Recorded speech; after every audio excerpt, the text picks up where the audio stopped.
हमारी इस कहानी का हीरो जिसने पिछले जन्म में इस पूरी दुनिया को खत्म होने से बचाया था, इस जन्म में वो डिमोनिक क्लैन का सबसे कमजोर सदस्य बनकर जी रहा था। उसे एक अनोखी शक्ति प्राप्त थी और वो 2 बार दुर्लभ अवसर मिला था।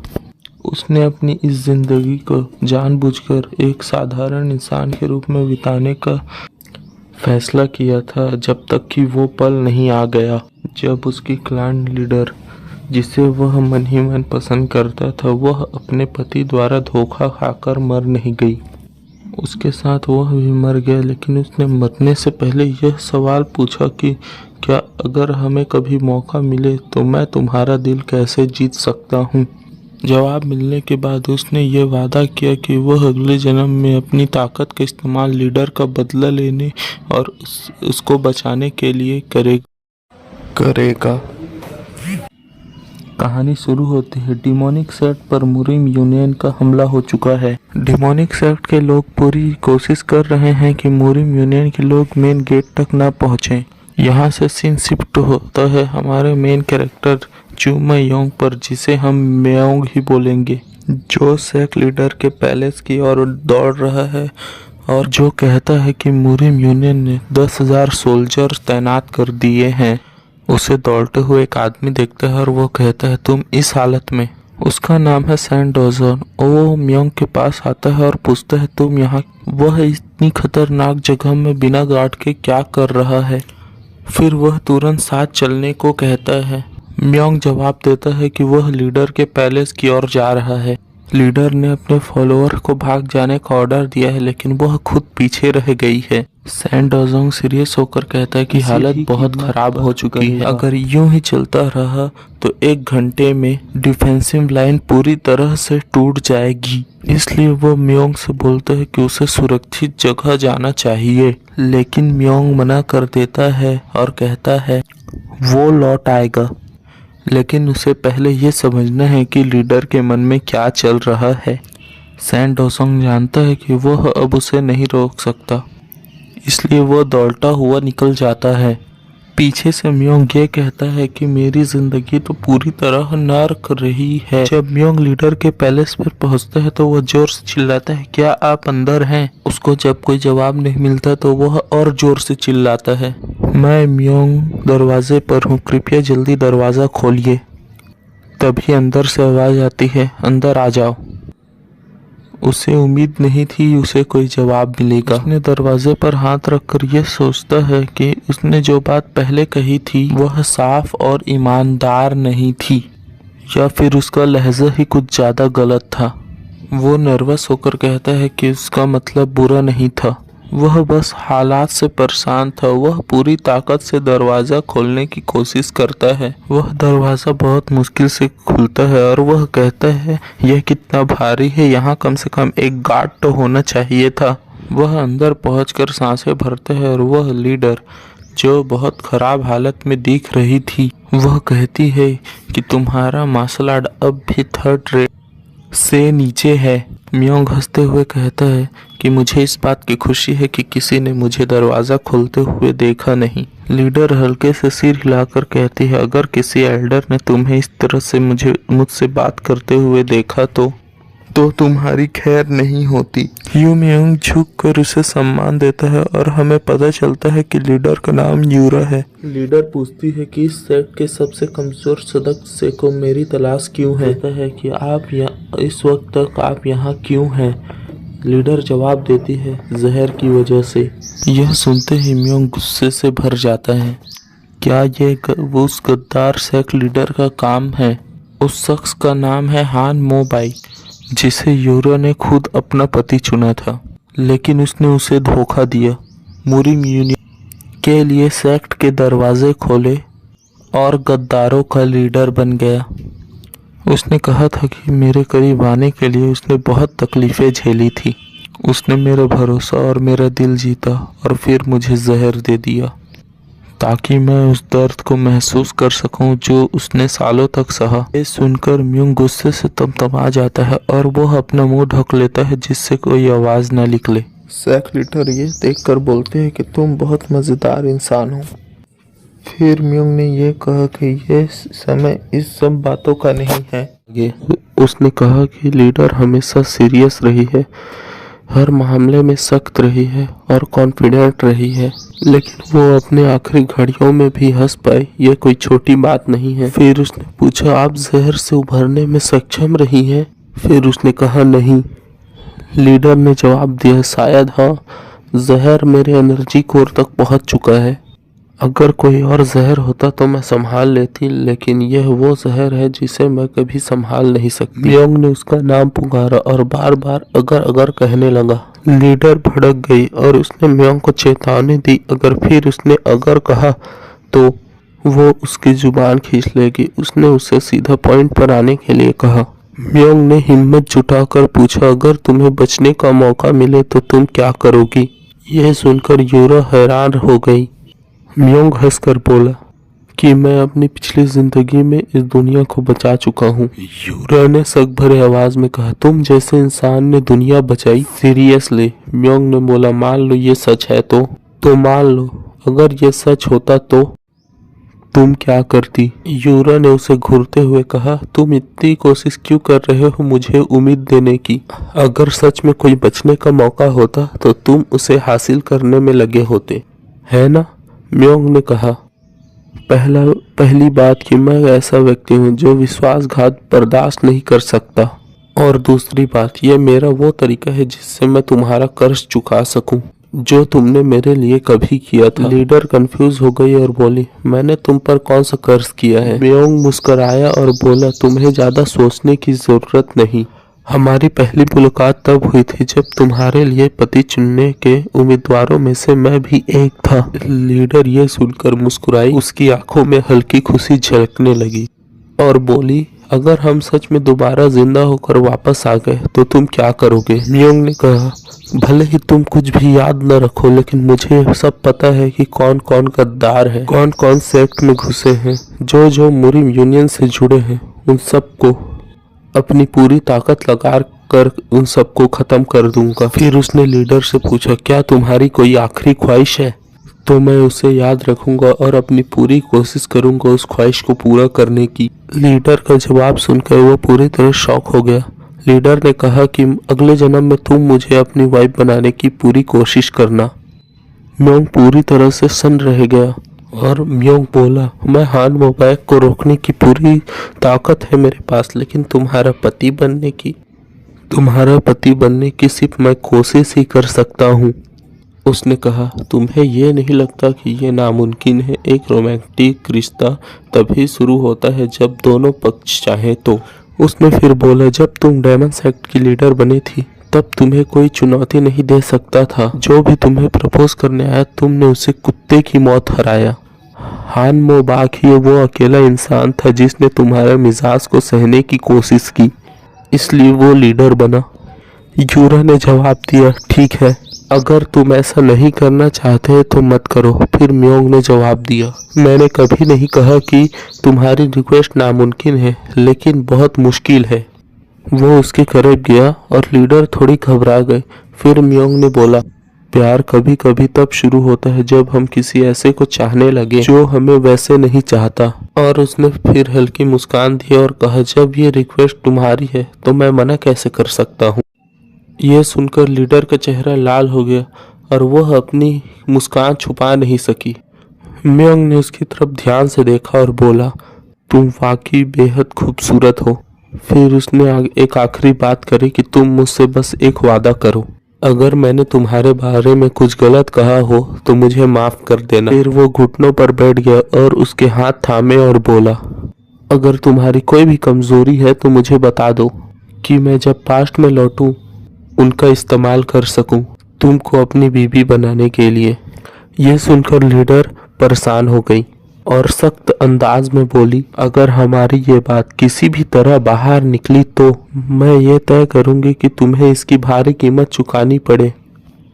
मैं जो कहना चाहती हूँ बस एक बार कहूंगी और तुम्हें अच्छे से सुनना है। जब लीडर ने अपनी सारी कमजोरियां शेयर कर दी तब म्योंग हंसते हुए बोला, तुम उस समय खास रही होगी। यह सुनकर लीडर चिढ़ गई और गुस्से में बोली, उनकी बात अब खत्म हो चुकी है। इस बीच घुसपैठिए उसके पैलेस तक पहुंच चुके थे। लीडर ने म्योंग से कहा, अगर तुम चाहो तो मैं तुम्हें एक आसान मौत दे सकती हूँ।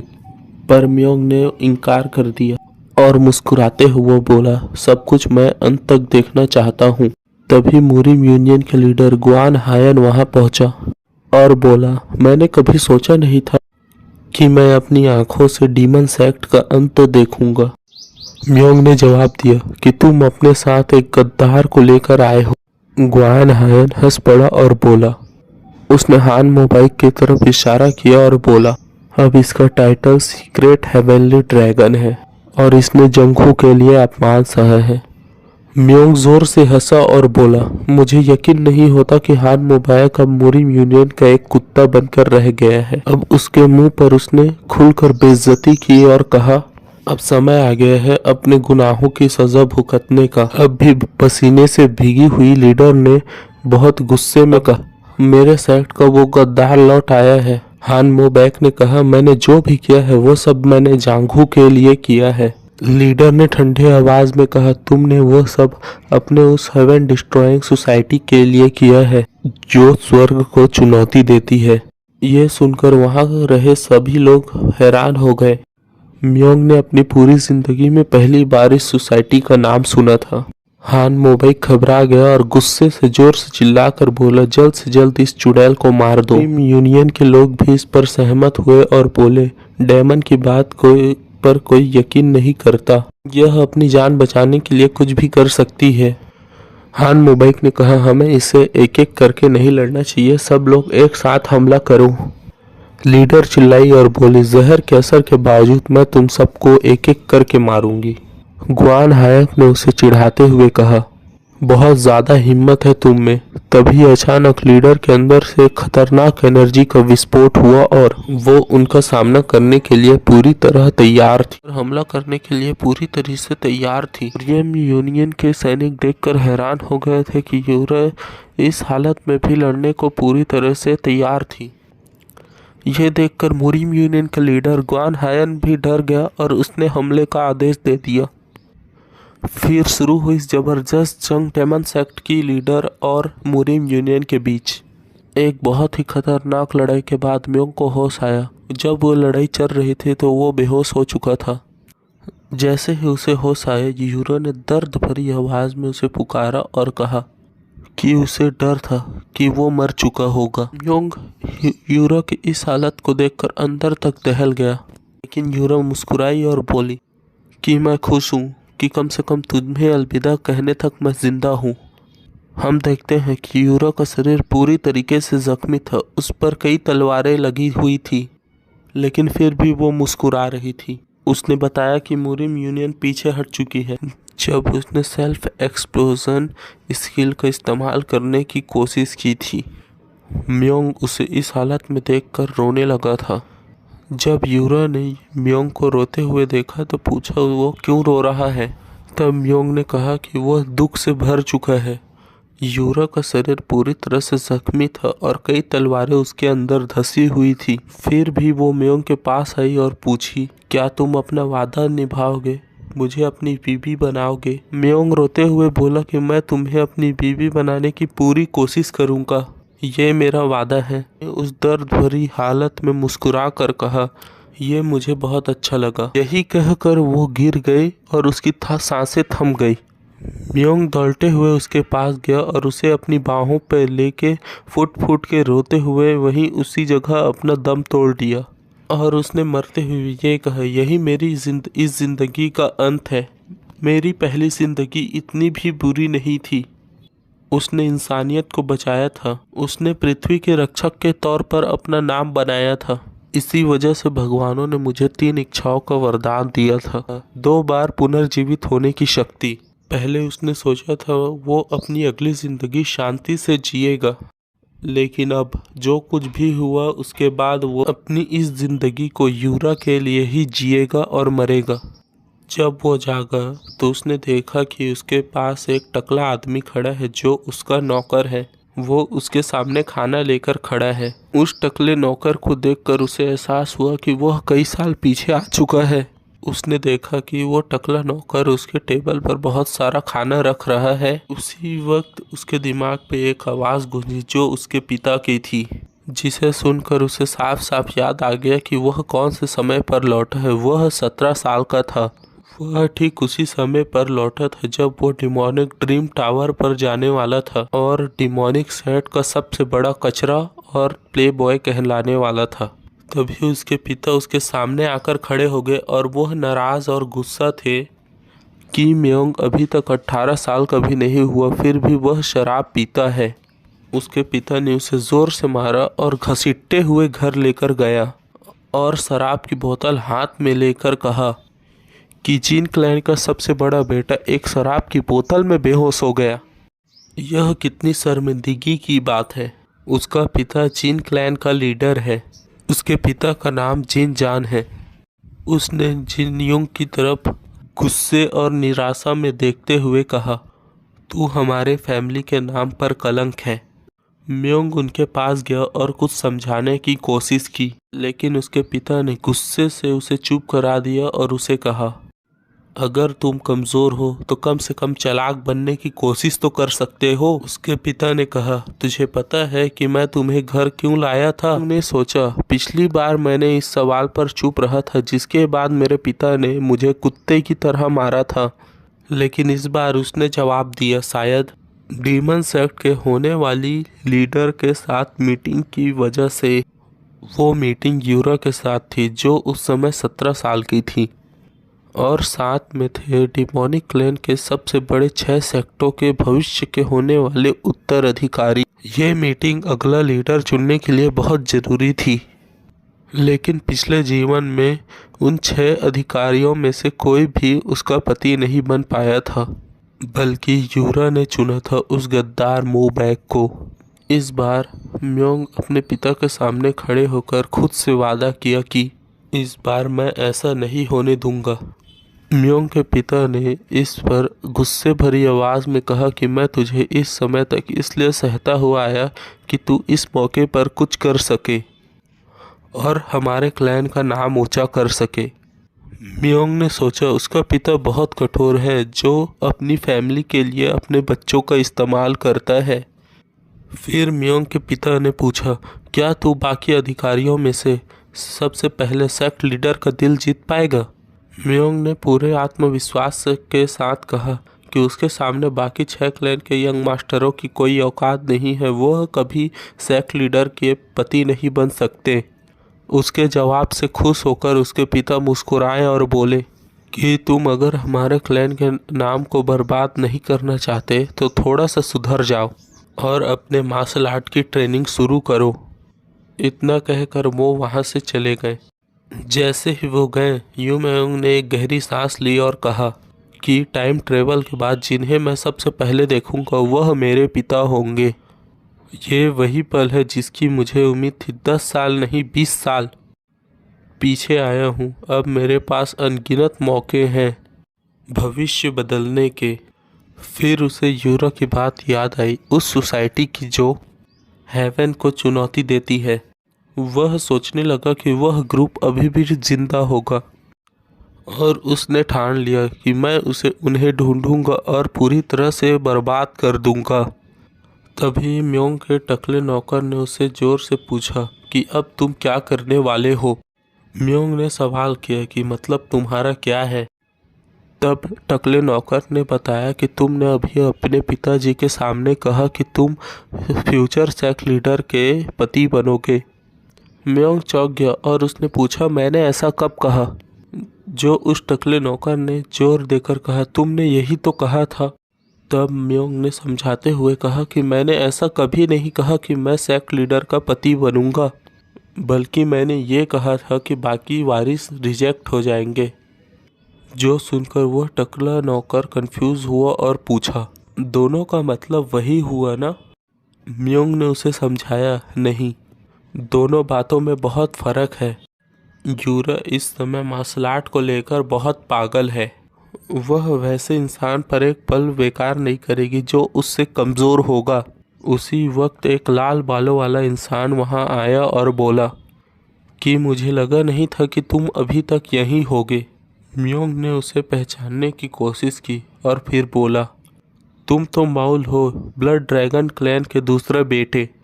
माउल गुस्से भरे लहजे में बोला, क्या मेरे अंदर तुम्हें किसी और की झलक दिख रही है?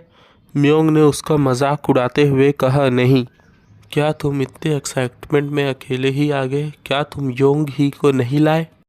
माउल चिढ़ गया और बोला, मेरी कोई छोटी बहन नहीं है उस नाम से। मैं तुम्हें लड़ाई के लिए चुनौती देने आया हूँ। मौली को लड़ने का चैलेंज देता है। तो अब आगे। मैं तुम्हें लड़ाई के लिए चुनौती देने आया हूँ। म्योंग हैरान हो गया और बोला, यह तो मेरे पिछले जीवन में कभी नहीं हुआ था। क्या ये इसलिए हो रहा है कि मेरे पिता ने इस बार मुझे नहीं पीटा? अब कुछ ऐसा हो रहा था जिसकी उसने उम्मीद नहीं की थी और कभी नहीं सोचा था कि ऐसा होगा। डेमन सेक्ट को 6 बड़े मेजर क्लैन मिलकर चलाते हैं और म्योंग के क्लैन और ब्लड ड्रैगन क्लैन के बीच सबसे ज़्यादा दुश्मनी है। म्योंग ने जवाब दिया, क्लैन के अंदर लड़ना सख्त मना है। माउल ने जवाब दिया, इस समय वह नियम लागू नहीं है और हम क्लैन के अंदर लड़ सकते हैं। म्योंग ने पूछा, इस समय वह नियम लागू क्यों नहीं है? वह सोचने लगा, अस्तित्व का तो मामला नहीं है, यह कोई ऑफिशियल टूल नहीं है, यह शायद मेन क्लैन चांस से जुड़ा हुआ मामला होगा। म्योंग ने पूछा, क्या यह डेमन सेक्ट लीडर के होने वाली शादी की वजह से है? माउल ने जवाब दिया, तुम बिल्कुल सही हो। अगर मैं ये लड़ाई हार गया तो सेक्ट लीडर के पति बनने के कंपटीशन से मैं अपना नाम हटा लूँगा। म्योंग को याद आया कि माउल का छोटा भाई भी उस कंपटीशन में है। एक मजाकिया अंदाज में म्योंग ने कहा, तुम्हारा भाई इतना कमज़ोर है कि वह ये गंदी चालें चल रहा है। वह होने वाली सेक्ट लीडर का पति बनने के लिए कंपटीशन ही ख़त्म करना चाहता है। माउल गुस्से से तमतमाने लगा, पर म्योंग रुका नहीं। म्योंग ने कहा, तुम खुद को थकाओ मत। क्या तुम 2 बड़े क्लैनों के बीच लड़ाई शुरू करना चाहते हो? यह सुनकर माउल गुस्सा हो गया और उसने म्योंग पर हमला कर दिया। ये देखकर म्योंग का टकला नौकर अपने तलवार को अपने हाथ में ले लिया और लड़ने के लिए तैयार हो गया। लेकिन म्योंग ने उसे रोका और कहा, तुम किसी भी कीमत पर यहाँ बीच में मत आना, इसे मैं खुद ही संभालूंगा। म्योंग ने अपने मन में कहा, यह पहली बार होगा इस जगह कि मैं अपनी उस ताकत का इस्तेमाल करूंगा जो मुझे मेरी पहली जिंदगी पे मिली थी, जो मुझे पृथ्वी का रक्षक बनाती थी। फिर सीन चेंज हुआ म्योंग के टकले नौकर के ऊपर, जो बहुत ही परेशान था। उस टकले नौकर ने कहा, तुम्हें तो मार्शल आर्ट भी नहीं आते, तुम माउल का सामना कैसे करोगे? म्योंग ने अपने मन में सोचा, यह मेरी पहली जिंदगी की वह स्किल है जिससे मैं पृथ्वी का रक्षक बना था। शायद मैं इसके क्लैन के लीडर को नहीं हरा सकता, लेकिन इसे तो मैं हरा ही सकता हूँ। उस स्किल का नाम अवेकनिंग ऑफ द सेंसेस था, जिससे सारे सेंसेस बहुत तेज हो सकते थे। उसने बहुत आसानी से माउल के तलवार को पकड़ा और मन में सोचा, इसे तो आज मैं कुत्ते की मौत मारूंगा। म्योंग का टकला नौकर हैरान हो गया कि म्योंग ने बिल्कुल सही तरीके से अपने मार्शल आर्ट का यूज़ किया, जबकि उसने कभी मार्शल आर्ट की प्रैक्टिस नहीं की थी, और बिना जख्मी हुए माचोल के हमले को रोक दिया और उसे एक भी मुक्के में सुला दिया। इसे देखकर म्योंग का टकला नौकर हैरान हो गया और उसने सोचा, जो लड़का कभी मार्शल आर्ट की प्रैक्टिस नहीं करता वो कैसे माउल को बस एक ही मुक्के में हरा सकता है। म्योंग ने माउल के नौकरों से कहा, इसे ले जाओ, जब ये होश में आएगा तो यह बहुत ही परेशान होगा कि ये मुझसे कैसे हार गया। इस पर ध्यान रखना, यह इधर उधर जाकर किसी को ना बताए हमारी इस लड़ाई के बारे में, वरना तुम्हारे ही क्लैन की बेइज्जती होगी कि वो म्योंग के बस एक ही मुक्के में हार गया। उसके नौकरों ने सहमति भर दी। जाने से पहले एक बात और कही कि मैंने जानबूझकर उसे ऐसे मारा जिससे उसके शरीर पर कहीं निशान न आए, जिससे हमारे क्लैन के बीच में कोई मत मुटाव न रहे। म्योंग ने अपने मन में सोचा कि अगर ये खबर फैल गई कि जिन क्लान का सबसे बड़ा कचरे ने माउल को बस एक ही मुक्के में हरा दिया, तो इस वजह से बहुत बड़ी मुसीबत खड़ी हो जाएगी। मैं ऐसा हरगिज़ नहीं होने दूंगा। और सीन कटा और हमें दूसरी जगह का सीन दिखाया गया, जहां म्योंग अपने क्लैन वापस पहुंचा, जहां सारे लोग उसका वेलकम करने के लिए बाहर खड़े थे। जिन क्लैन के हेड बटलर ने पूछा, आपकी मीटिंग आपके दोस्तों के साथ कैसी थी? म्योंग ने हल्की आवाज़ के साथ मुस्कुराते हुए कहा, जवाब देना बहुत मुश्किल है। हालांकि तुम तो पहले से ही जानते होगे। फिर मजाकिया अंदाज में कहा, तुम्हारा ब्लंट अंदाज बिल्कुल पहले जैसा ही है। बटलर मुस्कुराया और बोला, मैं तो बस आपकी सेहत की चिंता कर रहा था कि आप ठीक है कि नहीं। फिर म्योंग ने कहा, छोड़ो ये सब, अब मुझे ट्रेनिंग रूम में जाना है और थोड़ी प्रैक्टिस करनी है। बटलर चौंक गया और पूछा, क्या आप सच में मार्शल आर्ट सीखना चाहते हैं? और बाकी नौकर भी हैरान हो गए। म्योंग ने भरोसे और पूरे कॉन्फिडेंस के साथ कहा कि मैं मजाक नहीं कर रहा हूँ। फिर उसने क्लान की लाइब्रेरी से कुछ खास मार्शल आर्ट मंगाने को कहा, जिनमें से एक हेवन सोरिंग डिवाइन आर्ट होता है और दूसरा 10 फेस्ड डिवाइन स्वॉर्ड आर्ट होता है। यह वो टेक्निकें हैं जिसे म्योंग के टीचर ने उसे सीखने के लिए कहा था, लेकिन उस समय म्योंग ने मना कर दिया था क्योंकि यह स्किल पूरी तरह से नहीं है, यह अधूरी टेक्निक है।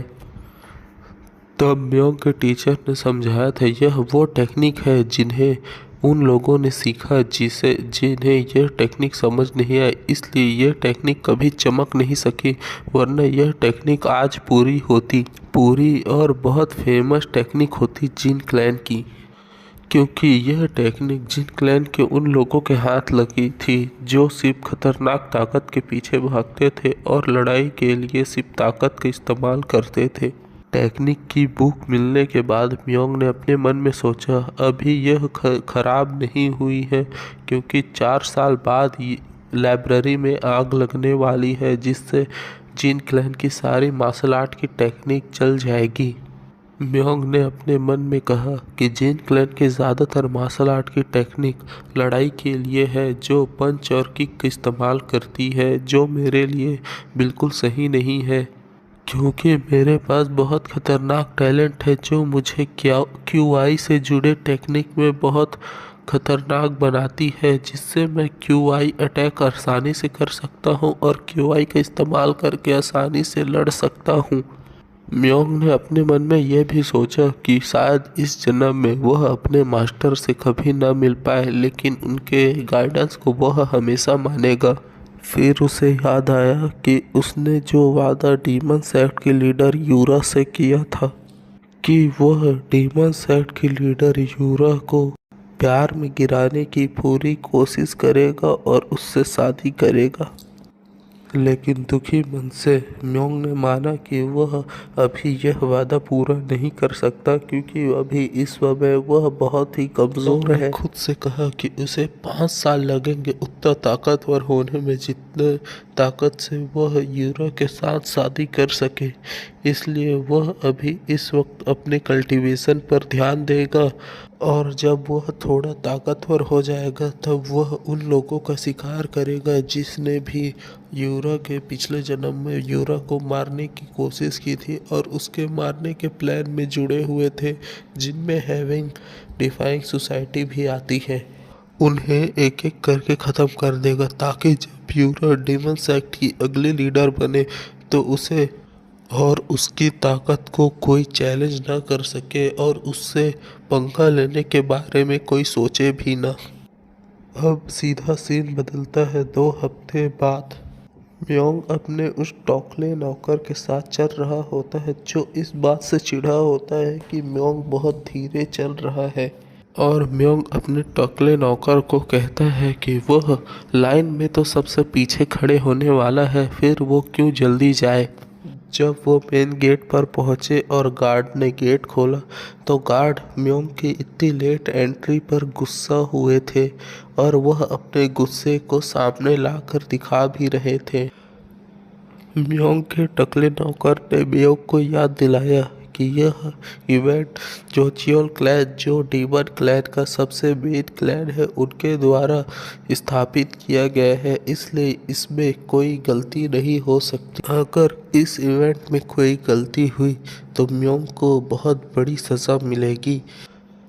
म्योंग ने शांत लहजे और हल्की आवाज़ में कहा, अगर कोई भी गलती हुई तो उसे मैं खुद ही संभाल लूँगा, जिससे जिन क्लैन को कुछ नाम न खराब हो। तभी म्योंग को याद आया जब पिछली ज़िंदगी में वह मैरिज इवेंट में जब फेल हुआ था तो उसके पिता ने उसे 1 साल तक उसे कैद में रखा और उसे सज़ा दी।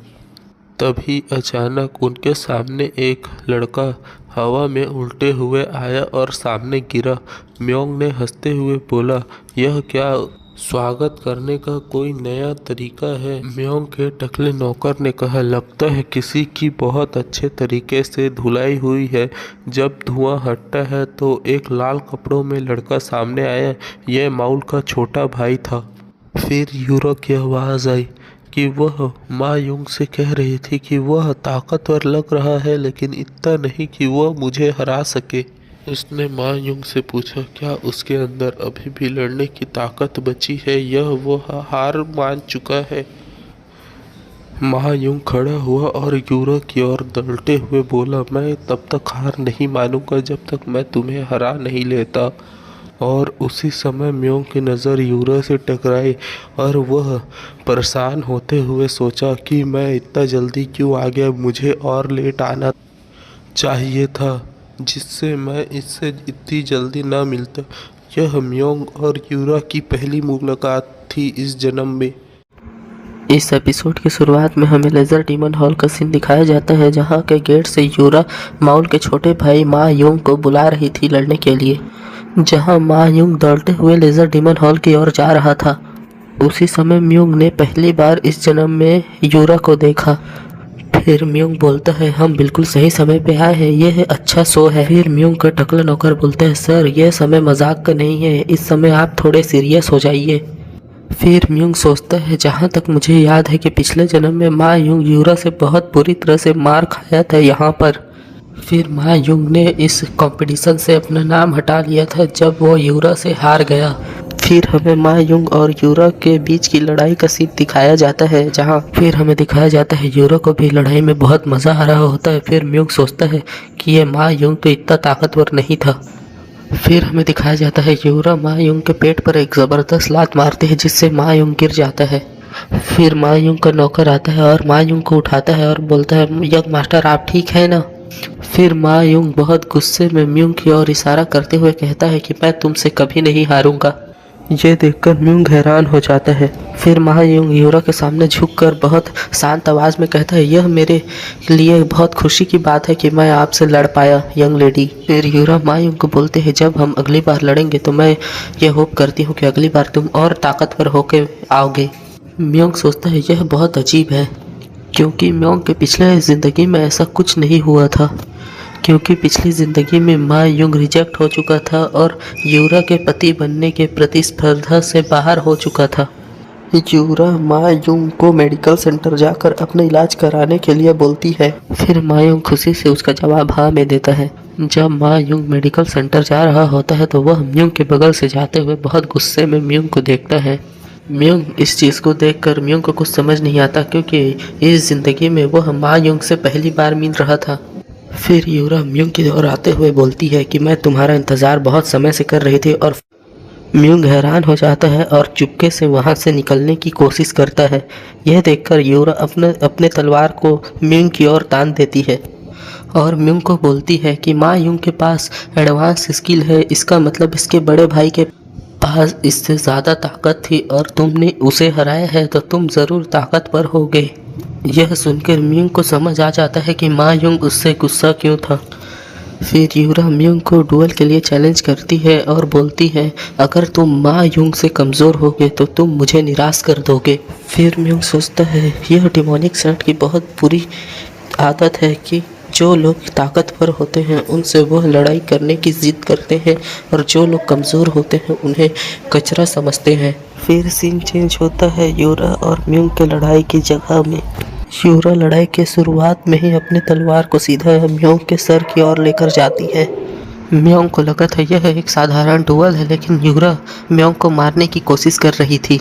तब पता चला यूरा मा यूंग के साथ बस खेल रही थी, लेकिन यूरा इस समय म्योंग के साथ अपने पूरी ताकत से लड़ रही थी। यूरा अपना हर हमला म्योंग को मारने की कोशिश से कर रही थी, जिसमें यूरा का किलिंग इंटेंट साफ साफ दिख रहा था। म्योंग ने जोर से चिल्लाया और कहा, क्या तुम पागल हो गई हो? प्लीज़ मुझे जाने दो, मुझे माफ़ करो, मुझे अब और लड़ाई नहीं करना है। यह सुनकर यूरा बहुत गुस्सा हो गई और बोली, क्या तुमने मुझे पागल औरत कहा?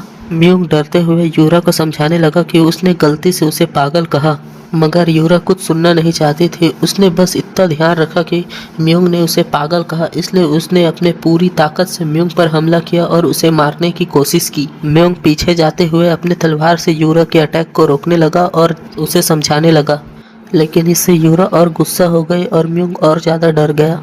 अब यूरा का गुस्सा साफ साफ दिख रहा था और वो म्योंग को मारने के लिए अपने पूरी ताकत से हमला कर रही थी। और यूरा ने चिल्लाकर कहा, क्यों तुम कमज़ोर होने की एक्टिंग कर रहे हो? क्या तुम मुझे अपने लायक नहीं समझते कि तुम अपनी पूरी ताकत से मेरे साथ लड़ सको, या फिर तुम मुझे कमज़ोर समझते हो कि मैं तुम्हारी ताकत को संभाल नहीं सकती? म्योंग हैरान हो गया और उसने सोचा, यूरा को कैसे पता चला कि वह जानबूझ के अपनी पूरी ताकत का इस्तेमाल नहीं कर रहा है। फिर अचानक यूरा ने अपने स्वॉर्ड ऑरा का इस्तेमाल किया। तब म्योंग को समझ आया कि यूरा मा यूंग के साथ लड़ाई में अपनी पूरी ताकत का इस्तेमाल नहीं कर रही थी, बल्कि वह अपने पूरी ताकत के आधे से भी कम हिस्से का इस्तेमाल कर रही थी। लेकिन वो यूरा म्योंग के साथ अपनी पूरी ताकत का इस्तेमाल कर रही थी और स्वॉर्ड ऑरा का भी इस्तेमाल कर रही थी। यूरा का हमला बहुत खतरनाक था। उसके अटैक से म्योंग बहुत दूर तक उल्टे हुए गया और गिरा। फिर यूरा म्योंग के पास गई और बोली, तुम अपनी पूरी ताकत का इस्तेमाल क्यों नहीं कर रहे हो? मुझे पता है कि तुम अपनी पूरी ताकत का इस्तेमाल नहीं कर रहे हो, इसलिए तुम मेरे साथ अपनी पूरी ताकत के साथ लड़ो। म्योंग ने अपने आप को कमज़ोर दिखाते हुए बहुत हल्की आवाज़ में कहा कि मैं अपनी पूरी ताकत का इस्तेमाल कर रहा हूँ, तुम गलत समझ रही हो। यूरा म्योंग की बात सुनकर बहुत ज़्यादा गुस्सा हो गई और बोली, तुम अपनी ताकत का पूरा इस्तेमाल क्यों नहीं कर रहे हो? क्यों तुम मुझे धोखा दे रहे हो और खुद को कमज़ोर दिखा रहे हो? फिर म्योंग को अपने पिछली ज़िंदगी की बात याद आई कि उसने पिछली ज़िंदगी में खुद को पूरी तरीके से झूठा बताया था। उसने यूरा को हमेशा धोखा दिया और उसे धोखे में रखा। वो यूरा को इस लड़ाई में भी धोखा दे रहा है और जानबूझकर हारने की कोशिश कर रहा है और खुद को कमज़ोर दिखा रहा है। यूरा ने कहा, अगर तुम मुझे और धोखा देने की कोशिश करोगे तो तुम मर जाओगे। और यह कहकर यूरा ने अपनी पूरी ताकत से अपने स्वॉर्ड ऑरा को बाहर निकाला। यह देखकर म्योंग का टकला नौकर बहुत डर गया और वह चिंता में आ गया कि कहीं उसके यंग मास्टर म्योंग को कुछ हो न जाए, क्योंकि म्योंग अगर इस हमले से बच नहीं पाया तो वह मर जाएगा। फिर म्योंग पीछे हटने लगा। फिर यूरा ने अपनी पूरी ताकत के साथ 6 फैंटम डीमन स्टेप और heaven slaying demon sword art का इस्तेमाल किया और से स्वॉर्ड ऑरा के साथ म्योंग पर हमला किया। फिर म्योंग ने अपनी पूरी जिंदगी में जितनी भी टेक्निक सीखी थी उन सब टेक्निकों का इस्तेमाल करके खुद को बचाने की कोशिश की। फिर यूरा और म्योंग दोनों हैरान हो गए, क्योंकि म्योंग ने यूरा के इतने ताकतवर हमले से बिना चोट खाए खुद को बचा लिया। यह देखकर यूरा और म्योंग दोनों हैरान हो गए और म्योंग ने यूरा को कुछ समय के लिए पीछे हटा दिया। म्योंग पूरी तरीके से हैरान हो गया कि वह यूरा के हमले से बच गया, लेकिन म्योंग की तलवार अभी भी कांप रही थी। और यह देखकर यूरा खुश हो गई और बोली, तुमने मेरे हर हमले से खुद को बचा लिया है। म्योंग हैरान हो गया और सोचा कि यूरा कितनी ताकतवर है, क्योंकि म्योंग ने अपने सारे पैतरे लगा लिए। फिर भी म्योंग थोड़ा सा जख्मी हो गया, उसके चेहरे पर एक कट लग चुका था और जहां म्योंग को हिलने में भी परेशानी हो रही थी, वहीं यूरा ने एडवांस स्वॉर्ड ऑरा का इस्तेमाल करते हुए फिर म्योंग पर हमला कर दिया। यह देखकर म्योंग बहुत हैरान हो गया, क्योंकि यूरा सिर्फ 18 साल की थी, फिर भी वो एडवांस स्वॉर्ड ऑरा का इस्तेमाल कर सकती थी। क्योंकि एडवांस सॉर्ड ऑरा कोई ऐसी चीज़ नहीं है जिसे कोई सिर्फ अपने मेहनत के दम पर हासिल कर सके। इसे हासिल करने के लिए कुछ ज़्यादा ही टैलेंट चाहिए। वह टैलेंट एक मॉन्स्टर के बराबर होना चाहिए और यूरा ने अपनी इस ताकत को 18 साल की उम्र में पा लिया था। यह लगभग नामुमकिन था। ये देखकर म्यूंग ने हार मान ली और अपनी आंखों को बंद कर यूरा के उस ताकतवर हमले को अपने ऊपर लेने के लिए तैयार हो गया, जिससे शायद म्यूंग मर भी सकता था। जब थोड़ी देर बाद म्यूंग ने अपनी आंखें खोली तब उसे एहसास हुआ कि यह हमला अभी तक उसे लगा नहीं था और वह जख्मी नहीं हुआ था। तभी एक बहुत खतरनाक आवाज़ आई कि यूरा, तुमने अपने इमोशन में आकर अपने ताकत के ऊपर से अपना कंट्रोल खो दिया है। यह बहुत शर्म की बात है और तुम अपने इस आखिरी अटैक में इस लड़के को मार भी सकती थी। म्योंग उस बंदे को देखकर हैरान हो गया जिसकी ये आवाज़ थी। वह तुरंत अपने घुटनों पे आके झुक गया क्योंकि वह बंदा ताइजोंग था जो उस समय का 28th क्लैन लीडर था डेमोनिक सेक्ट का, और पूरे डेमोनिक सेक्ट में उसका ही राज चलता था और पूरा डेमोनिक सेक्ट उसके नीचे था। पूरे डेमोनिक सेक्ट में किसी की औकात नहीं जो उसके सामने खड़ा हो सके। ताइजोंग था जो डेमोनिक क्लैन का लीडर था और यूरा का मास्टर। ताइजोंग यूरा को बोलता है, तुमने लगभग डेमोनिक क्लैन के अंदर वॉर छिड़ा ही दी थी। अगर ये म्यूंग मर जाता तो जिन क्लैन डेमोनिक क्लैन के खिलाफ बगावत कर सकता था और डेमोनिक क्लैन में बहुत बड़ी लड़ाई छिड़ सकती थी। म्यूंग सोचता है कि ताइजोंग वो बंदा है जिसने डेमोनिक सेक्ट की पूरी हिस्ट्री में टॉप 3 बंदों में से एक आता है, जिसने सेंथ का टाइटल लिया है और वह डेमोनिक क्लैन का करंट लीडर है। वह 28th लीडर है डेमोनिक क्लैन का और अभी के समय में वह डेमोनिक क्लैन का ग्रैंड हेल्डर है, जिसके सहमति के बिना खुद लीडर भी कुछ बड़े फैसले नहीं ले सकता। ताइजोंग यूरा को डांटते हुए बोलता है कि तुम इस समय डेमोनिक सेक्ट के अंदर एक इंटरनल वॉर शुरू करवा सकती थी, जिसका इंतजार डेमोनिक सेक्ट के कई दुश्मन कर रहे हैं और वह डेमोनिक सेक्ट को ख़त्म करने की फिराक में है। सोचता है कि ताइजोंग कुछ ज़्यादा ही बढ़ा चढ़ा कर बोल रहा है, लेकिन ताइजोंग जो बोल रहे हैं वह बिल्कुल सही है। अच्छा, कि शायद यूरा एक बात समझ ही नहीं पाई कि जिन क्लैन के लीडर जिनजान कभी अपने बेटे से उम्मीद टूटने पर लड़ाई शुरू नहीं करेंगे, सिर्फ इसलिए युद्ध शुरू नहीं कर देंगे क्योंकि वह बेटा मर गया। ताइजोंग ने यूरा से कहा उसे म्योंग से माफ़ी मांगनी चाहिए अपने इस बर्ताव के लिए और उसे मारने की कोशिश करने के लिए और इतना ज़ख्मी करने के लिए। लेकिन यूरा कोई ऐसी लड़की नहीं थी जो किसी से माफ़ी मांगे। यूरा ने जैसे तैसे अपने गुस्से को काबू कर बहुत मुश्किल से म्योंग से माफ़ी मांगी। वह माफ़ी मांगते समय भी बहुत गुस्से में दिख रही थी। यह देखकर म्यूंग डर गया। वह शांत आवाज़ में कहा, आप डीमन सेक्ट की करंट लीडर और पिछले लीडर की डिसाइपल हैं, इसलिए आपको माफ़ी मांगने की कोई ज़रूरत नहीं है। पर म्यूंग मन ही मन सोच रहा था कि यूरा जैसी लड़की कभी किसी से माफ़ी मांगेगी, यह मैंने कभी सोचा भी नहीं था। फिर ताइजोंग ने म्यूंग की तरफ देखते हुए बोला, मुझे लगता है जिन क्लैन ने एक नया टैलेंट पाया है। क्या तुम वही हो जिसे जिन क्लैन ने चुना है? ने बहुत शांत आवाज़ में कहा कि क्लैन ने मुझे नाकारा समझा और वारिस की पदवी मेरे छोटे भाई को दे दी। ताई म्यूंग यह सुनकर हैरान हो गया क्योंकि म्यूंग इतना ताकतवर था। वह यूरा के साथ बराबरी की लड़ाई कर रहा था, यहाँ तक कि उसने यूरा को भी पीछे हटा दिया था। यह सोचकर ताई म्यूंग भी बहुत हैरान हो गया। ताइजोंग ने बहुत हैरानी से पूछा कि तुम्हारा क्लैन क्या पागल है जो तुम जैसे लड़के को अयोग्य समझता है और तुम्हारी जगह तुम्हारे छोटे भाई को पदवी दे दी? और ताइजोंग ने तो यहाँ तक कहा कि तुमने लड़ाई के दौरान सॉर्ड ऑरा का इस्तेमाल किया जिससे तुम यूरा के साथ बराबरी की लड़ाई कर सके। ऐसा लड़का अगर नाकारा है तो क्या जिन क्लैन में इससे ज़्यादा ताकतवर लोग हैं या फिर जिन क्लैन इसे दबाने की कोशिश कर रहा है? ताइजोंग हंसने लगे। फिर ताइजोंग ने दोबारा पूछा, क्या तुम सच में क्लैन की उत्तराधिकारी नहीं हो? फिर म्योंग बोला, मैं यहाँ सिर्फ क्लैन के ऊपर अपनी जिम्मेदारी निभाने आया था। ताइजोंग ने जवाब दिया, तुम अपने जिम्मेदारी को अंत तक निभाना। यह सुनकर म्यूंग हैरान हो गया और ताइजोंग ने जाते जाते ये भी कहा कि जब अगले एक्सचेंज मीटिंग होगी वहाँ पर जिन क्लैन को सूचित कर दिया जाएगा और मैं सोचता हूँ कि अगली बार की डुअल में तुम अपने शुरू से ही अपने पूरे ताकत का इस्तेमाल करोगे और यूरा को बराबरी की टक्कर दोगे और हो सकता है कि तुम यूरा को हरा भी दो। जब ताइझोंग ने देखा कि म्यूंग इसका कोई जवाब नहीं दे रहा है तो ताइझोंग जोर से चिल्लाकर म्यूंग से पूछा कि तुम इसका कोई जवाब क्यों नहीं दे रहे हो। फिर म्यूंग डर गया और बहुत आदर के साथ इसका जवाब हाँ में दिया। लेकिन म्यूंग अपने मन ही मन में सोच रहा था, यह बहुत मुश्किल है। ऐसा लगता है कि ताइझोंग ने उसकी किस्मत अपने ही मन से लिख दी। जब ताइझोंग वहाँ से जा रहा था तब ताइझोंग ने अपने मन ही मन में सोचा कि उसे जिन क्लैन के लीडर से मीटिंग करनी होगी और म्यूंग के बारे में बात करनी होगी। अच्छी बात है जिन क्लैन के लीडर से मिले, ऐसे भी बहुत समय हो चुका था। फिर यूरा ने म्यूंग से कहा कि उसे पता है कि म्यूंग यूरा से बहुत नफरत करता है। यह सुनकर म्यूंग हैरान हो गया और बोला, मैं तुम्हें से नफरत नहीं करता बल्कि मैं तुम्हारी इज्जत करता हूँ और तुम्हें पसंद करता हूँ। यह सुनकर यूरा भी हैरान हो गया और म्यूंग तुरंत अपने बातों को संभालते हुए यूरा को समझाने लगा।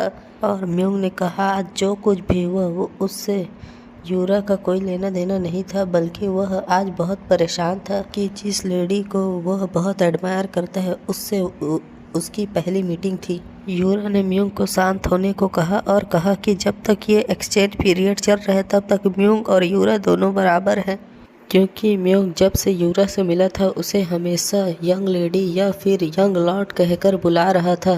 फिर म्यूंग ने पूछा उसे क्या बुलाना चाहिए तो यूरा भी हैरान हो गई और फिर यूरा बोली कि तुम मुझे यूरा बुला सकते हो और मैं तुम्हें म्यूंग बुलाऊंगी। दिन चेंज होता है जब म्यूंग और म्यूंग का टकला नौकर जिन क्लैन की ओर जा रहे होते हैं और म्यूंग का टकला नौकर पूरे रास्ते भर म्यूंग की तारीफ कर रहा होता है और बहुत खुशी से म्यूंग के साथ चल रहा होता है। फिर अचानक म्यूंग का छोटा भाई उसके सामने आ जाता है जिसका नाम युनवू था।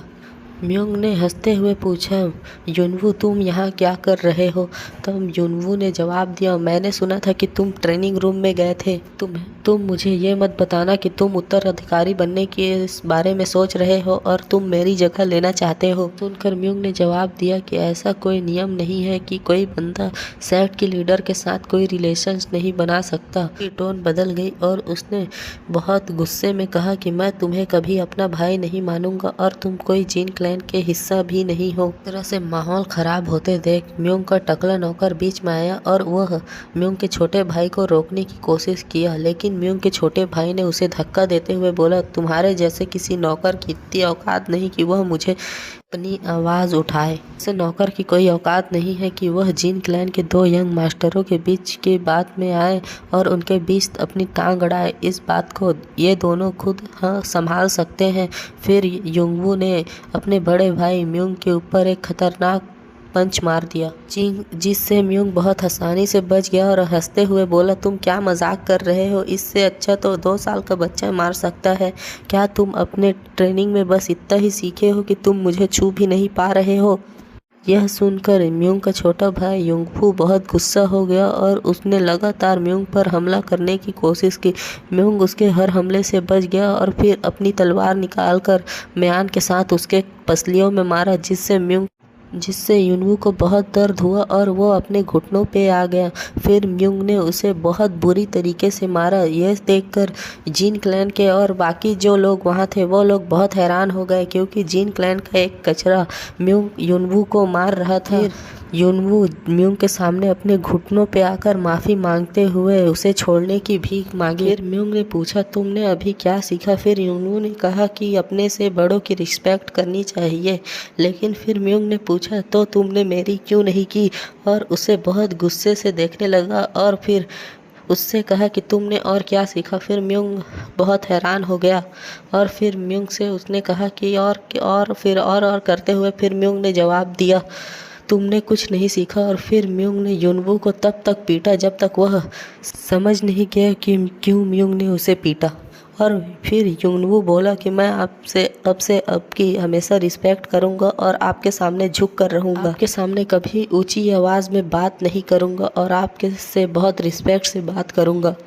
देखकर जिन क्लैन और बाकी वहाँ जितने भी लोग थे वह सब बहुत हैरान हो गए, क्योंकि म्यूंग जैसा कचरे ने जिन्म्यू को पीट दिया। सीन चेंज होता है जिन क्लैन के लीडर की ओर, जहां जिन क्लैन के लीडर के सामने म्यूंग घुटनों पे था और जिन क्लैन का लीडर चाय पीते हुए बोला कि डिमोनिक क्लैन का लीडर वहां आया था और म्यूंग की बहुत तारीफ कर रहा था कि वह यूरा को बराबरी की टक्कर दे पाया और उसे लगभग पीछे हटा ही दिया था। यह सुनकर म्यूंग बहुत हैरान हो गया और बहुत खुशी से वहीं पर बैठा रहा और मन ही मन सोचा कि यह बहुत सही हुआ कि वह यहाँ आए थे। फिर जिन क्लैन के लीडर ने कही कि वो म्यूंगवू को जिन क्लैन का अगला उत्तराधिकारी बनाना चाहता है, पर जिनवू ने उन्हें मना कर दिया और कहा कि युनवू ने अपने अधिकारी के तौर पर अपने काबिलियत को साबित किया है और उसे ही अपने जिन क्लैन का उत्तराधिकारी होना चाहिए। कहा कि म्यूंग का मकसद तो सिर्फ डीमन सेक्ट के लीडर के अंडर में रहकर उसको अपनी पूरी ताकत से सपोर्ट करना है और उसे हर खतरे से बचाना है। यह सुनकर जिन क्लैन के लीडर बहुत खुश हो गए और फिर म्यूंग ने कहा कि जहां बाकी क्लैन अपने उत्तराधिकारी के लिए आपस में ही लड़ रहे हैं, वहीं हम जिन क्लैन में अपने भविष्य के तैयारी कर रहे हैं। यह सुनकर जिन क्लैन के लीडर बहुत खुश हुए और उसने म्यूंगवू को बहुत शाबाशी दी और फिर यहाँ से सुनकर जिन क्लैन के लीडर बहुत खुश हो गए और बोले कि उसे लगता है कि उसके दोनों बेटे बहुत समझदार हो चुके हैं कि एक अपने जिन क्लैन को संभालने के लिए काबिल हो चुका है, जबकि दूसरा इतना समझदार हो चुका है कि वह अपने भाई को पदवी देकर पीछे हट रहा है और खुद की लॉयल्टी को डीमन सेट को सौंप रहा है और अपने क्लैन को बढ़ाने में पूरी तरीके से योगदान कर रहा है। पिता ने म्यूंग की बहुत तारीफ की और अब सीन चेंज होता है। म्यूंग अब बाजार में चलते हुए सोचता है कि जब अब उसका आइसोलेटेड ट्रेनिंग का प्लान फेल हो चुका है तो अब वो आगे क्या करे। अब म्यूंग सोचता है कि जब उसका आइसोलेटेड ट्रेनिंग का प्लान फेल हो चुका है तो उसे अब उस ग्रुप की तलाश करनी चाहिए जो हेवन का विरोध करता है कि यह ऑर्गेनाइजेशन बहुत हिडन है, इसलिए यह ऑर्गेनाइजेशन छुप कर काम कर रहा होगा और वह सोचता है कि यह ऑर्गेनाइजेशन डीमन क्लैन के कौन कौन से सेक्ट के अंदर छुपा हो सकता है। म्यूंग बहुत देर सोचने के बाद भी यह तय नहीं कर पाता कि वह ऑर्गेनाइजेशन डीमन सेक्ट के कौन से क्लैन के अंदर छुपी हो सकती है, इसलिए वह हर क्लैन में खुद जाकर चेक करने की प्लान बनाता है और फिर से वह यूरा की मदद कर सके और डिमोनिक सेक्ट में यूरा की रक्षा कर सके और उसके लिए हमेशा एक ढाल की तरह खड़ा रहे। बहुत देर सोचने के बाद म्यूंग ने अपने पीछे बहुत चुपके से आ रहे उसके छोटे भाई म्यूंग से पूछता है कि तुम मेरा पीछा कितने समय से कर रहे हो। उन्होंने सेव खाते हुए उसका जवाब दिया कि मुझे यह जानना है कि तुम कैसे इतने जल्दी इतने ताकतवर बन गए कि तुम मुझे हरा पाए और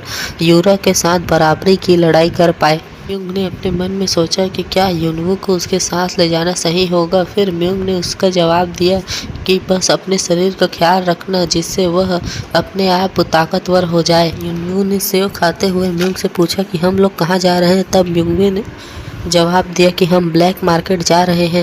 युनवू बोलता है कि ब्लैक मार्केट तो एक ऐसी जगह है जहां पर वहां के लोग खुद ही अपना नियम बनाते हैं, वहां ज़्यादातर चीज़ें इनलीगल होती है।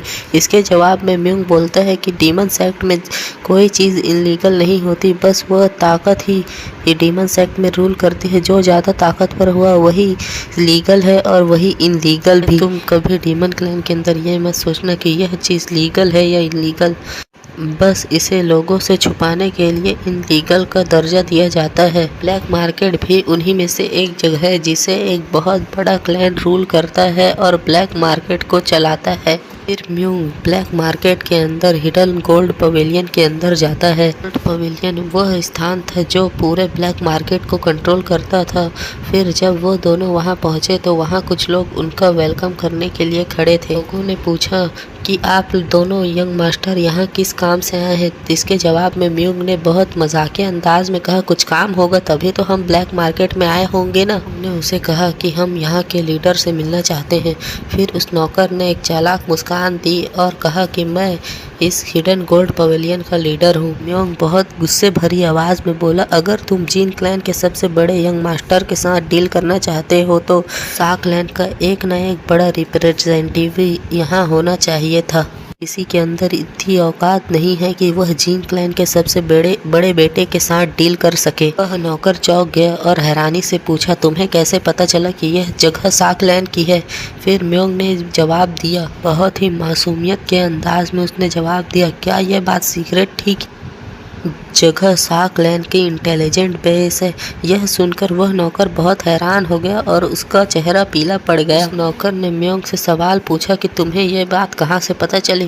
फिर म्योंग ने गुस्से में उसे एक जोर से थप्पड़ मारा और बोला, क्या तुम्हें बड़े लोगों की रिस्पेक्ट करनी नहीं आती है क्या? बड़े मामले में सवाल पूछने की औकात सिर्फ बड़े अधिकारियों के पास होती है या तुम जैसे नौकरों के पास नहीं होती। अगर तुम्हें इसका जवाब जानना है तो तुम्हें सा क्लैन के किसी बड़े अधिकारी को यहाँ बुलाना होगा। और तू मुझे किलिंग इंटेंट दिखा रहा है, क्या तुझे मरना है?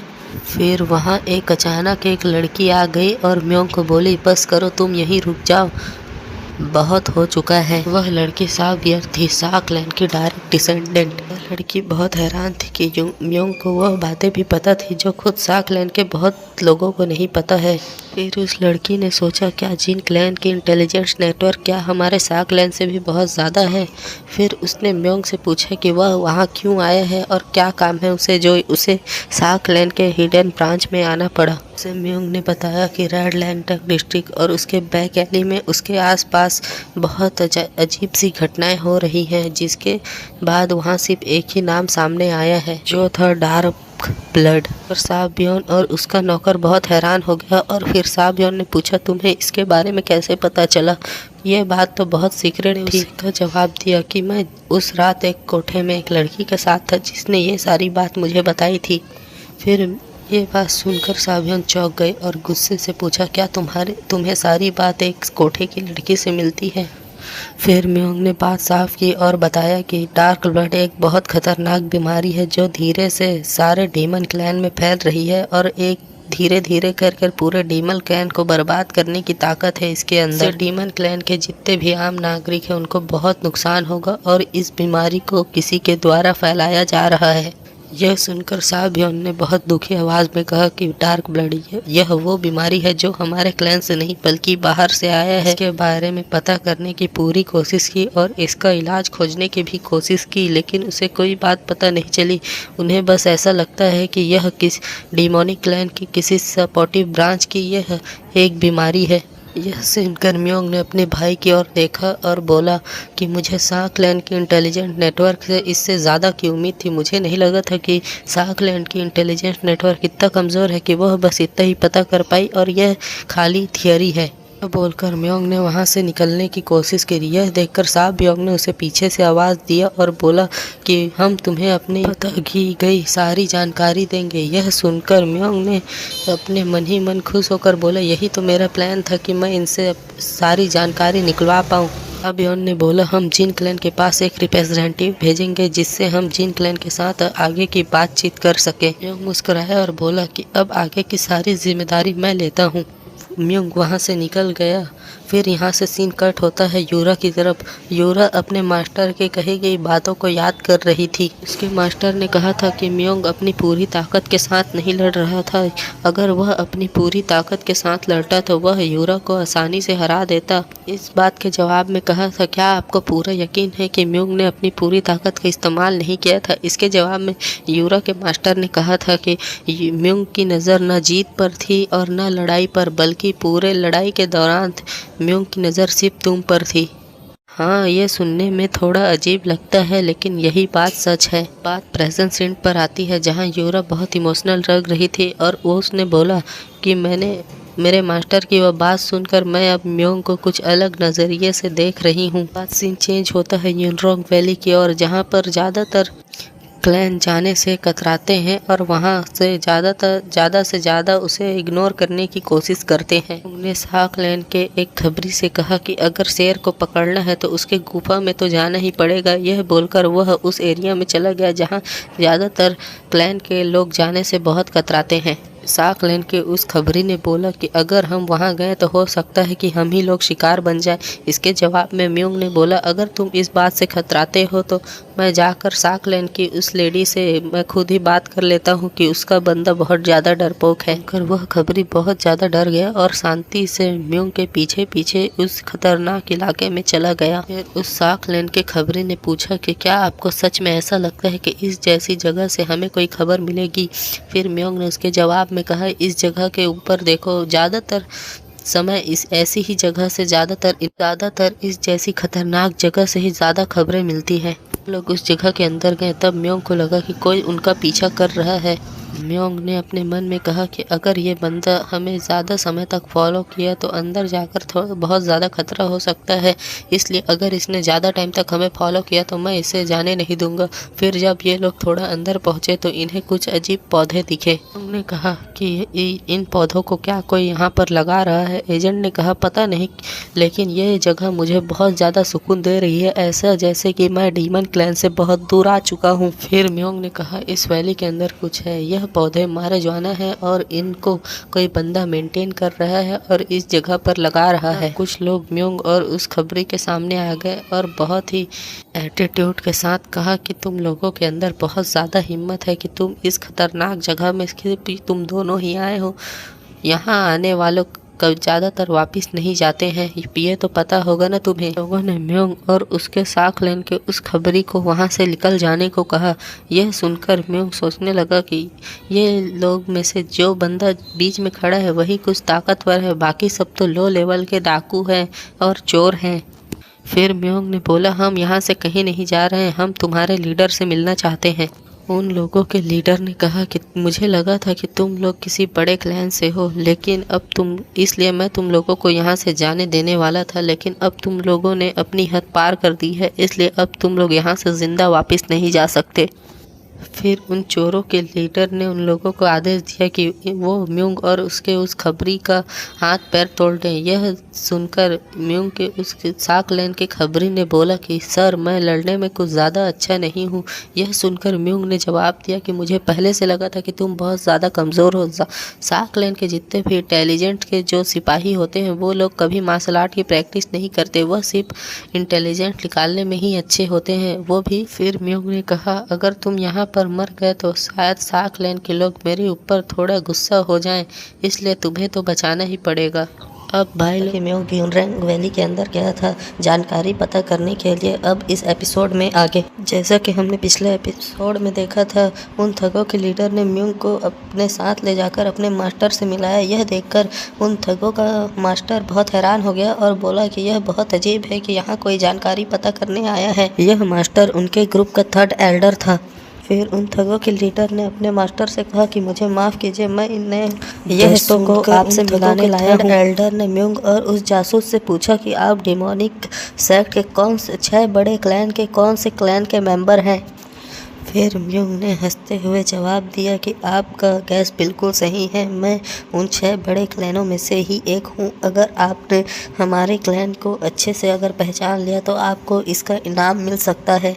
यह सुनकर उन ठगों के 3rd एल्डर के मन में ये बात आई कि वह 6 बड़े क्लैन बहुत अमीर है, वह यहाँ पर क्यों आए हैं। यह सोचते हुए वो हैरान हो गया और फिर उसने सोचा, यह इस जैसी खतरनाक जगह में क्यों आए हैं।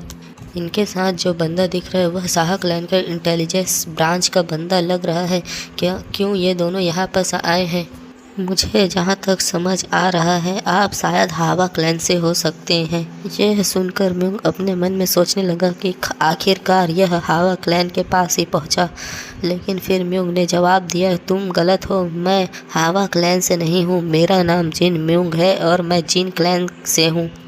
यह सुनकर उन ठगों का 3rd एल्डर हैरान हो गया और डरते हुए बोला, क्या तुम डेमोनिक हेवन जिन क्लैन से हो और तुम वहाँ सबसे बड़े यंग मास्टर जिन मुयुंग हो? यह सुनने के बाद मुयुंग के साथ आने वाला वह खबरी भी हैरान हो गया और मन में सोचा, क्या यह सही है कि यंग मास्टर ने अपनी आइडेंटिटी यहाँ रिवील कर दी? उस बात का क्या हुआ कि हम ब्लैक ब्लड डिजीज़ का बारे में यहाँ पता करने आए थे। फिर म्यूंग ने अपने मन में सोचा, अगर ये बंदा हमारे साथ कुछ गलत करने की कोशिश करता तो मैं इन्हें अपने क्लैन के पावर के दम पर कुचल देता। ठगों के थर्ड एल्डर ने म्यूंग से पूछा कि आप जैसा जिन क्लैन का एक नोबल बंदा इस जैसी बदनाम जगह में क्यों आया है। फिर म्यूंग ने जवाब दिया कि मुझे ब्लैक ब्लड के बारे में जानना है।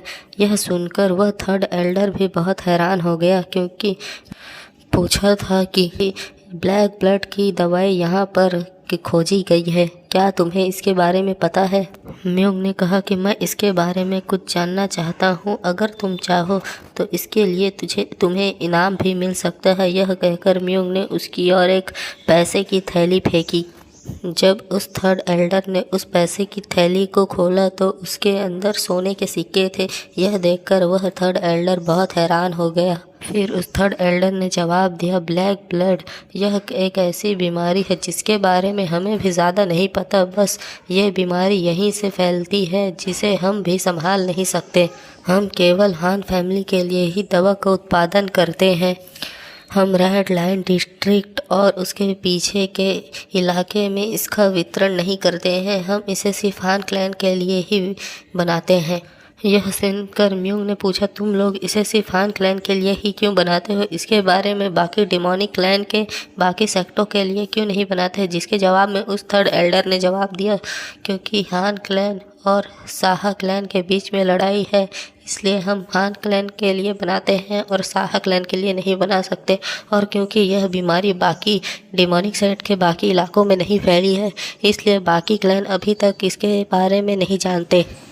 फिर म्यूंग ने पूछा, ब्लैक ब्लड जो बीमारी है इसके दवाई को कौन संभालता है और बेचता है। फिर म्यूंग तभी अचानक सवालों का जवाब होता है और आने के बाद वहाँ से सीन दिखाया जाता है जहाँ एक बंदा उसे दिखाई देता है कि एक बंदा दौड़ते हुए चिल्ला रहा होता है कि मास्टर, हमारे इलाके में हमला हो चुका है, हम बहुत बड़ी मुसीबत में हैं। यह चिल्लाते हुए वो म्यूंग और उसके उस खबरी के बगल से जाता है। यह देखकर म्यूंग भी हैरान हो जाता है।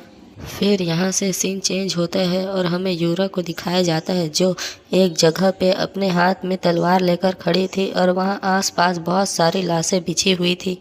और फिर यहाँ से सीन चेंज होता है और हमें दिखाया जाता है वो बंदा दौड़ते हुए अपने मास्टर के पास जाता है जो वहाँ पर ज़मीन पे सो रहा था। फिर उसका मास्टर उसकी आवाज़ सुनकर उठ जाता है और फिर वह आदमी अपने मास्टर को बताता है कि डीमन क्लैन की यंग सेक्ट लीडर यहाँ आई है और खून खराबा मचा रही है। फिर वह लीडर अपने उस सबऑर्डिनेट से बोलता है, क्या तुम दिन में दारू पीकर यहाँ आए हो। फिर हमें बताया जाता है कि वह लीडर हिडन क्लाउड स्क्वाड का बंदा होता है जो मुरिम अलायंस से होता है। उसका नाम गायोन म्यूंगे होता है। फिर उसका सबऑर्डिनेट उसे बताता है कि मास्टर, मैं मजाक नहीं कर रहा हूँ, यहाँ पर सच में डिमोनिक लैंड की यंग लीडर यूरा ने हम पर हमला कर दिया है। फिर वह सबऑर्डिनेट बताता है कि यूरा ने हम पर हमला किया और उसके साथ हिडन फ्रॉग वैली के भी लोग थे और उसके साथ साहा क्लैन के भी लोग थे। फिर वह हिडन क्लाउड स्क्वाड का लीडर भी हैरान हो गया और बोला, क्या सिर्फ डिमोनिक सेक्ट की लीडर यूरा ही नहीं बल्कि डिमोनिक सेक्ट के 6 बड़े क्लैन के लोगों ने भी हम पर हमला कर दिया है। फिर वो लीडर सोचता है कि जहाँ तक मैं समझ सकता हूँ कि हम पर हमला डीमन क्लैन की यंग लीडर यूरा ने और उसके डिमोनिक सेक्ट के 6 क्लैन में से साहा यून ऑफ द साहा क्लैन, साब यून of the Saha clan and और पी क्लैन की दोनों ट्विन सिस्टर्स भी उसके साथ हम पर हमला कर रही है। यह सोचकर उस लीडर ने सोचा कि यह बहुत मुश्किल है कि इससे हम जीत सकें, लेकिन हमें इन पर हमला करना चाहिए। फिर उस लीडर ने अपना हथियार उठाया और अपने सबऑर्डिनेट को बोला, चलो उन्हें रोकते हैं अपनी पूरी ताकत से और सारे लोगों को इकट्ठा कर लो। यह सुनकर वह सबऑर्डिनेट खुश हो गया और हिडन क्लाउड स्क्वाड के सारे बंदों को लेकर उन लोगों के पास जाने लगा। फिर यहाँ से सीन चेंज होता है यूरा की ओर, जहाँ एक लड़की जो यूरा के साथ थी वो यूरा को बता रही थी कि तुमने नोटिस किया यहाँ आसपास कोई नहीं है।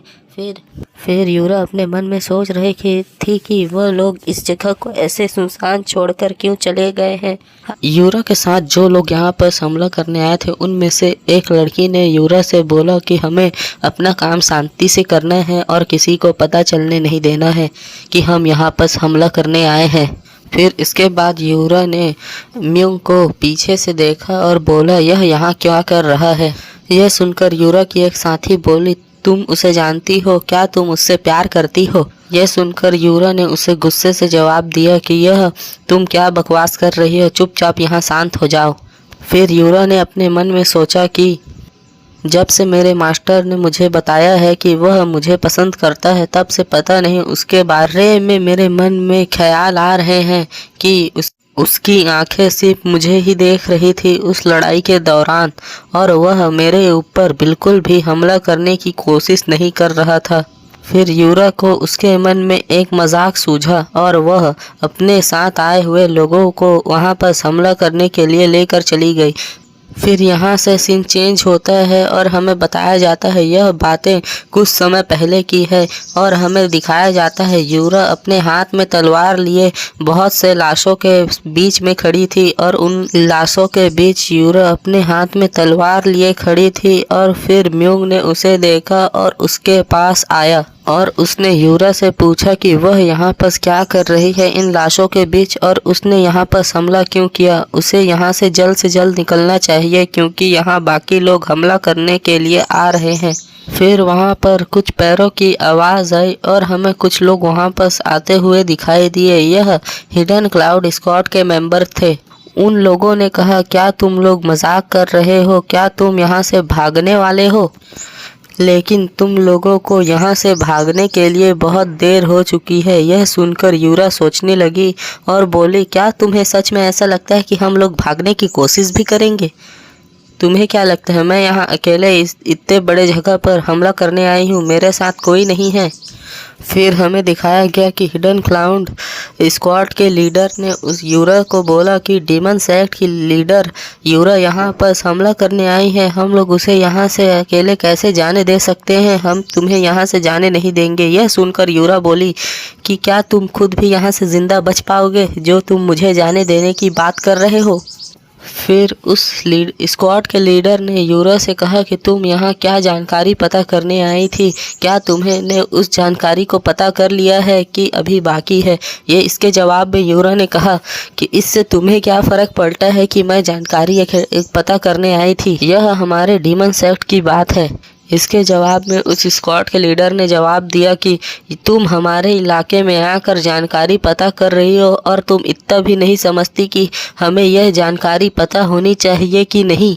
फिर उस स्क्वाड का लीडर ने हंसते हुए यूरा को बोला कि क्या तुम्हें ऐसा लगता है कि हम सब कचरे हैं और तुम हमारे ऊपर बिना ध्यान दिए इस जगह से जा सकती हो? तुम्हें बताना पड़ेगा कि तुम यहाँ क्यों आई थी और हम पर हमला क्यों किया था।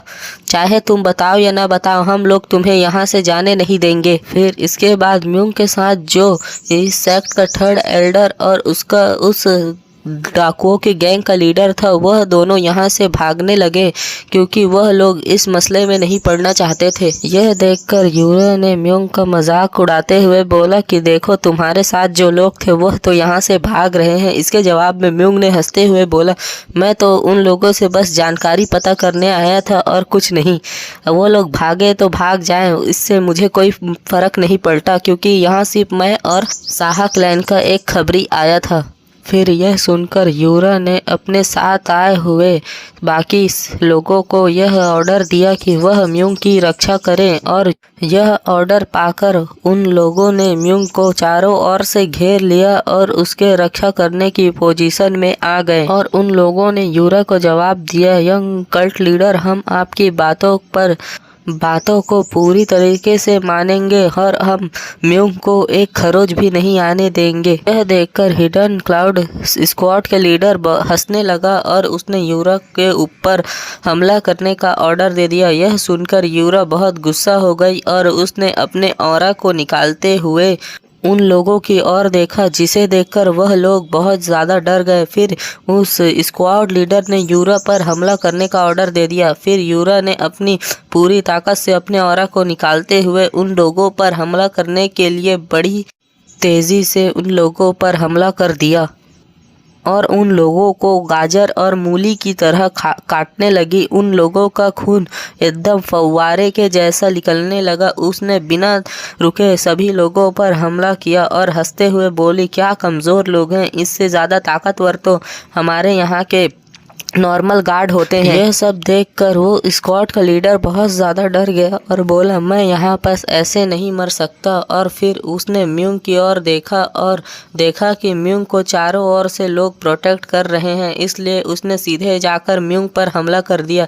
यह देखकर म्यूंग हंसने लगा और बोला, क्या तुम इन सब गार्डों के बीच मुझे मार सकते हो, तुम्हें ऐसा लगता है? यह बोलने के बाद अचानक म्यूंग के चारों ओर जो गार्ड म्यूंग को बचाने के लिए खड़े थे वह लोग वहाँ से भाग गए। और यह देखकर म्यूंग बहुत ज़्यादा हैरान हो गया और मन में सोचा कि यह सब क्या हो रहा है, यह लोग मुझे यहाँ से अकेले छोड़कर क्यों भाग गए? यूरा ने तो इन लोगों को मेरी प्रोटेक्शन करने को कहा था। और यह एपिसोड यहीं पर ख़त्म होता है। लोग यह मानवा यहीं पर इसके सारे चैप्टर ख़त्म होते हैं, इसलिए अब कल से मैं कोई दूसरा मानवा स्टार्ट करूँगा। मैंने कम्युनिटी पोस्ट पे कुछ नाम लिखे हैं, उसमें अपना ओपिनियन ज़रूर देना, जिससे मुझे पता चल सके कि मैं अगला कौन सा मानवा एक्सप्लेन करूं। भाई लोग मेरे चैनल को कुछ तो सपोर्ट करो यार। मैंने इस मानवा के लगभग अभी तक 7 एपिसोड डाल दिए हैं, लेकिन अभी तक किसी एक एपिसोड में भी 100 व्यूज़ कंप्लीट नहीं हुए हैं। लाइक्स तो भूल ही जाओ, कम से कम कमेंट ही कर दिया करो, मुझे नया एपिसोड बनाने में कुछ तो मन लगे। अपनी बकबक यहीं पर ख़त्म करता हूँ और गुड बाय।